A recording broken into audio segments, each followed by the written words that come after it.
ನಮಸ್ತೆ ಫ್ರೆಂಡ್ಸ್, ನಾನಿವತ್ತು ಹೇಳಕ್ಕೆ ಹೊರಟಿರೋದೇನೆಂದರೆ ನಮ್ಮ ದೇಶದ ಸ್ವಾತಂತ್ರ್ಯಕ್ಕೆ ಆಗಸ್ಟ್ 15ರ ದಿನವನ್ನೇ ಸ್ವಾತಂತ್ರ್ಯ ದಿನಾಚರಣೆ ಅಂತ ಯಾಕೆ ಆಯ್ಕೆ ಮಾಡಿಕೊಂಡ್ರು ಅನ್ನೋದು ನಿಮಗೆ ಯಾರಿಗಾದರೂ ಗೊತ್ತಿದೆಯಾ? ನಾನಿವತ್ತು ನಿಮಗೆ ತಿಳಿಸ್ತಾ ಹೋಗ್ತೇನೆ. ವಿಡಿಯೋನ ಸ್ಕಿಪ್ ಮಾಡದೆ ಪೂರ್ತಿಯಾಗಿ ನೋಡಿ. ಬ್ರಿಟಿಷ್ ಸರ್ಕಾರ 1948ರ ಜೂನ್ 30ರೊಳಗೆ ಭಾರತೀಯರಿಗೆ ಅಧಿಕಾರ ಹಸ್ತಾಂತರಿಸಲು ತೀರ್ಮಾನಿಸಿತ್ತು. ಆದರೆ ಭಾರತ ಅದಕ್ಕೂ 10 ತಿಂಗಳ ಮುಂಚಿತವಾಗಿ ಅಂದರೆ 1947ರ ಆಗಸ್ಟ್ 15ಕ್ಕೆ ಸ್ವಾತಂತ್ರ್ಯ ಪಡೆಯಿತು. ಬ್ರಿಟಿಷರು ನಿಗದಿಪಡಿಸಿಕೊಂಡಿದ್ದ ಆ ಗಡುವು ಇದ್ದಕ್ಕಿದ್ದಂತೆ ಬದಲಾದದ್ದು ಏಕೆ? ಈ ತೀರ್ಮಾನದ ಹಿಂದೆ ವೈಸ್ರಾಯ್ ಲಾರ್ಡ್ ಮೌಂಟ್ ಬ್ಯಾಟನ್ ಅವರ ಪಾತ್ರ ಏನಿತ್ತು? ಇದಕ್ಕಿರುವ ಎರಡನೇ ಮಹಾಯುದ್ಧದ ಲಿಂಕ್ ಏನು? ಅರ್ಧರಾತ್ರಿಯಲ್ಲೇ ಸ್ವಾತಂತ್ರ್ಯ ಘೋಷಣೆಯಾಗಲು ಜ್ಯೋತಿಷಿಗಳು ಹೇಗೆ ಕಾರಣರಾದರು? ಈ ಎಲ್ಲದರ ಕುರಿತು ಕುತೂಹಲ ಮಾಹಿತಿ ಇಲ್ಲಿದೆ. ಎರಡನೇ ಮಹಾಯುದ್ಧದ ಲಿಂಕ್. ಆಗಸ್ಟ್ 15ರ ದಿನಾಂಕವನ್ನೇ ಮೌಂಟ್ ಬ್ಯಾಟನ್ಗೆ ಹೇಗೆ ಆಯ್ಕೆ ಮಾಡಿಕೊಂಡರು ಎಂಬುದು ಕುತೂಹಲಕಾರಿ. ಪತ್ರಿಕಾಗೋಷ್ಠಿಯೊಂದರಲ್ಲಿ ಮಾತನಾಡುತ್ತಿದ್ದಾಗ ಪತ್ರಕರ್ತರು ಕೇಳಿದ ಪ್ರಶ್ನೆಗೆ ಯಾವುದೇ ಆಲೋಚನೆ ಮಾಡದೆ ಮೌಂಟ್ ಬ್ಯಾಟನ್ ಈ ದಿನಾಂಕ ಘೋಷಿಸಿದರು ಎಂಬ ಅಂಶ ಲ್ಯಾರಿ ಕ್ಯಾಲಿನ್ಸ್ ಮತ್ತು ಡೊಮಿನಿಕ್ ಲ್ಯಾಪಿಯರ್ ಅವರ ಫ್ರೀಡಮ್ ಆಫ್ ಮಿಡ್ನೈಟ್ ಪುಸ್ತಕದಲ್ಲಿ ದಶಕಗಳ ನಂತರ ಒಮ್ಮೆ ಮೌಂಟ್ ಬ್ಯಾಟನ್ ಕೂಡ ಹಿಂದೆ ರೀತಿಯ ವಿವರಣೆಯನ್ನು ನೀಡಿದ್ದರು.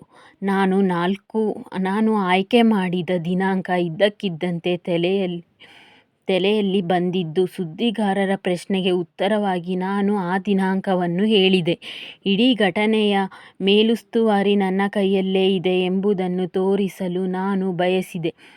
ಆಗಸ್ಟ್ ಅಥವಾ ಸೆಪ್ಟೆಂಬರ್ ತಿಂಗಳನ್ನು ಆರಿಸಿಕೊಳ್ಳಬೇಕು ಎಂದುಕೊಂಡಿದ್ದೆ. ತಕ್ಷಣ ಆಗಸ್ಟ್ 15 ನೆನಪಾಯಿತು. ಏಕೆ ಗೊತ್ತಾ? ಅದು ಜಪಾನ್ ಶರಣಾಗತಿಯ 2ನೇ ವಾರ್ಷಿಕೋತ್ಸವವಾಗಿತ್ತು ಎಂದು ಮೌಂಟ್ ಬ್ಯಾಟನ್ ಒಂದೆಡೆ ನೆನಪಿಸಿಕೊಂಡರು. 1945ರ ಆಗಸ್ಟ್ 15ರಂದು 2ನೇ ಮಹಾಯುದ್ಧದಲ್ಲಿ ಯುರೋಪಿಯನ್ ಮಿತ್ರಪಡೆಗಳಿಗೆ ಜಪಾನ್ ಶರಣಾಗುವುದಾಗಿ ಘೋಷಿಸಿತ್ತು. ಅದು ವಿಜೆ ಡೇ ಅಂದರೆ ವಿಕ್ಟರಿ ಓವರ್ ಜಪಾನ್ ಡೇ ಎಂದು ಪ್ರಸಿದ್ಧವಾಗಿದೆ. ಆ ಸಮುದ್ರದಲ್ಲಿ ಮೌಂಟ್ ಬ್ಯಾಟನ್ ಅವರು ಆಗ್ನೇಯ ಏಷ್ಯಾ ಕಮಾಂಡ್ನ ಸುಪ್ರೀಂ ಅಲೈಡ್ ಕಮಾಂಡರ್ ಆಗಿದ್ದರು. ಅವರ ಮಿಲಿಟರಿ ಜೀವನದ ಅತಿದೊಡ್ಡ ವಿಜಯದ ಸವಿನೆನಪಿನ ದಿನವೇ ಆಗಸ್ಟ್ 15 ಆಗಿತ್ತು. ಹೀಗಾಗಿ ತಮ್ಮ ವೈಯಕ್ತಿಕ ಸೇನಾ ವಿಜಯದ ದಿನಾಂಕವೇ ಸ್ವತಂತ್ರ ಭಾರತ ಹಾಗೂ ಪಾಕಿಸ್ತಾನದ ಉದಯದ ದಿನಾಂಕವಾಗಿ ಮೌಂಟ್ ಬ್ಯಾಟನ್ ಅವರ ಬಾಯಲ್ಲಿ ಅಪ್ರಯತ್ನಪೂರ್ವಕವಾಗಿ ಬಂದಿತ್ತು. ಜ್ಯೋತಿಷಿಗಳ ವಿರೋಧವಾಗಿತ್ತು. ಮೌಂಟ್ ಬ್ಯಾಟನ್ ಘೋಷಿಸಿದ ಆಗಸ್ಟ್ 15ರ ದಿನಾಂಕಕ್ಕೆ ಭಾರತ ಜ್ಯೋತಿಷಿಗಳಿಂದ ಮತ್ತು ಕೆಲವು ರಾಜಕೀಯ ನಾಯಕರಿಂದ ತೀವ್ರ ವಿರೋಧ ವ್ಯಕ್ತವಾಯಿತು. ಹಿಂದೂ ಪಂಚಾಂಗದ ಪ್ರಕಾರ 1947ರ ಆಗಸ್ಟ್ 15 ಅಶುಭ ದಿನ ಎಂಬುದು ಅವರ ವಾದವಾಗಿತ್ತು. 1947ರ ಆಗಸ್ಟ್ 8ರಂದು ಬ್ರಿಟನ್ 6ನೇ ಜಾರ್ಜ್ ರಾಜನಿಗೆ ಮೌಂಟ್ ಬ್ಯಾಟನ್ ಕಳುಹಿಸಿದ 16ನೇ ವೈಯಕ್ತಿಕ ವರದಿಯಲ್ಲಿ ಹೀಗೆ ಬರೆದಿತ್ತು. ಇಲ್ಲಿನ ಜ್ಯೋತಿಷಿಗಳು ಆಗಸ್ಟ್ 13 ಮತ್ತು ಆಗಸ್ಟ್ 15 ಎರಡೂ ಅಶುಭ ದಿನಗಳೆಂದೂ ಆಗಸ್ಟ್ 14 ಅತ್ಯಂತ ಶುಭ ದಿನವೆಂದು ಘೋಷಿಸಿದ್ದಾರೆ. ಅಧಿಕಾರ ಹಸ್ತಾಂತರದ ದಿನಾಂಕವನ್ನು ನಿಗದಿಪಡಿಸುವ ಮೊದಲು ಜ್ಯೋತಿಷಿಗಳನ್ನು ಸಂಪರ್ಕಿಸಬೇಕಿತ್ತು ಎಂಬುದು ನನಗೆ ಗೊತ್ತಿರಲಿಲ್ಲ. ಪ್ರಖ್ಯಾತ ಜ್ಯೋತಿಷಿಯೊಬ್ಬರು ಮೌಂಟ್ ಬ್ಯಾಟನ್ಗೆ ಪತ್ರ ಬರೆದು ಆಗಸ್ಟ್ 15ರಂದು ಸ್ವಾತಂತ್ರ್ಯ ನೀಡಬೇಡಿ ಎಂಬುದಾಗಿ ವಿನಂತಿಸಿದರು. ಅಶುಭ ಮುಹೂರ್ತದಲ್ಲಿ ಹುಟ್ಟುವ ರಾಷ್ಟ್ರವು ಕ್ಷಾಮ, ಪ್ರವಾಹ ಮತ್ತು ಮಾರಣಹೋಮಗಳ ಶಾಪಕ್ಕೆ ಗುರಿಯಾಗುತ್ತದೆ ಎಂದು ಅವರು ಎಚ್ಚರಿಸಿದರು. ಈ ವಿಷಯ ಫ್ರೀಡಮ್ ಅಟ್ ಮಿಡ್ನೈಟ್ ಪುಸ್ತಕದಲ್ಲಿ ದಾಖಲಾಗಿದೆ.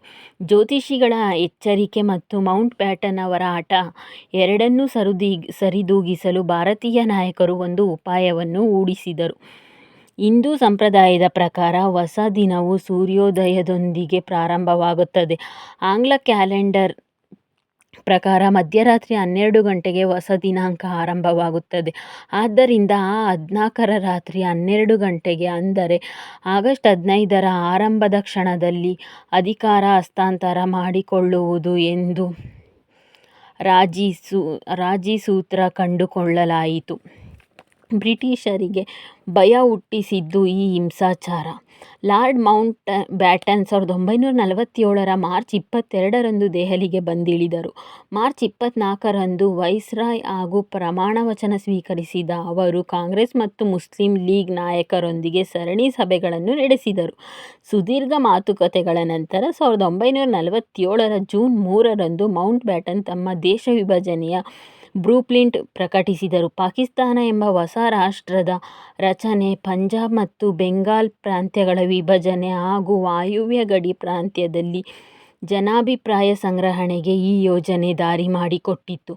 ಆದರೆ ಈ ಜೂನ್ 3ರ ಯೋಜನೆಯಲ್ಲಿದ್ದ ಅತ್ಯಂತ ದೊಡ್ಡ ಅಚ್ಚರಿ ಎಂದರೆ ಅಧಿಕಾರ ಹಸ್ತಾಂತರದ ದಿನಾಂಕವನ್ನು ಮೂಲ ಗಡುವಾಗಿದ್ದ 1948ರ ಜೂನ್ನಿಂದ 10 ತಿಂಗಳ ಪ್ರೀಪೋನ್ ಮಾಡಲಾಯಿತು. ಅಧಿಕಾರ ಹಸ್ತಾಂತರವನ್ನು ವಿಳಂಬಗೊಳಿಸಿದರೆ ಭಾರತದಲ್ಲಿ ಬ್ರಿಟಿಷ್ ಆಡಳಿತದ ಹಿಡಿತ ಸಂಪೂರ್ಣವಾಗಿ ತಪ್ಪಿಹೋಗುತ್ತದೆ ಮತ್ತು ಕೋಮು ಹಿಂಸಾಚಾರ ಇನ್ನಷ್ಟು ವಿಕೋಪ ಹೋಗುತ್ತದೆ ಎಂದು ಮೌಂಟ್ ಬ್ಯಾಟನ್ ನಂಬಿದ್ದರು ಎನ್ನುತ್ತಾರೆ ಇತಿಹಾಸಕಾರರು.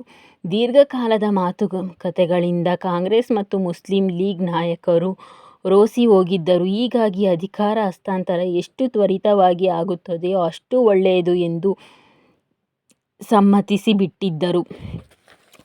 ನೋಡಿದ್ರಲ್ಲ, ಬ್ರಿಟಿಷ್ ಸರ್ಕಾರ ಗುರಿ ಇದ್ದಿದ್ದು 1948ರ ಜೂನ್ನಲ್ಲಿ 10 ತಿಂಗಳ ಮೊದಲೇ ಬಿಟ್ಟುಕೊಟ್ಟ ಮೌಂಟ್ ಬ್ಯಾಟನ್ ನಮಗೆ ಆಗಸ್ಟ್ 15ರಂದು ಸ್ವಾತಂತ್ರ್ಯವನ್ನು ಘೋಷಿಸಿದರು ಮತ್ತು ಜ್ಯೋತಿಷಿಗಳು ಸಹ ಇದಕ್ಕೆ ಪ್ರಮುಖ ಕಾರಣ ಅಂತ ಹೇಳ್ಬೋದು.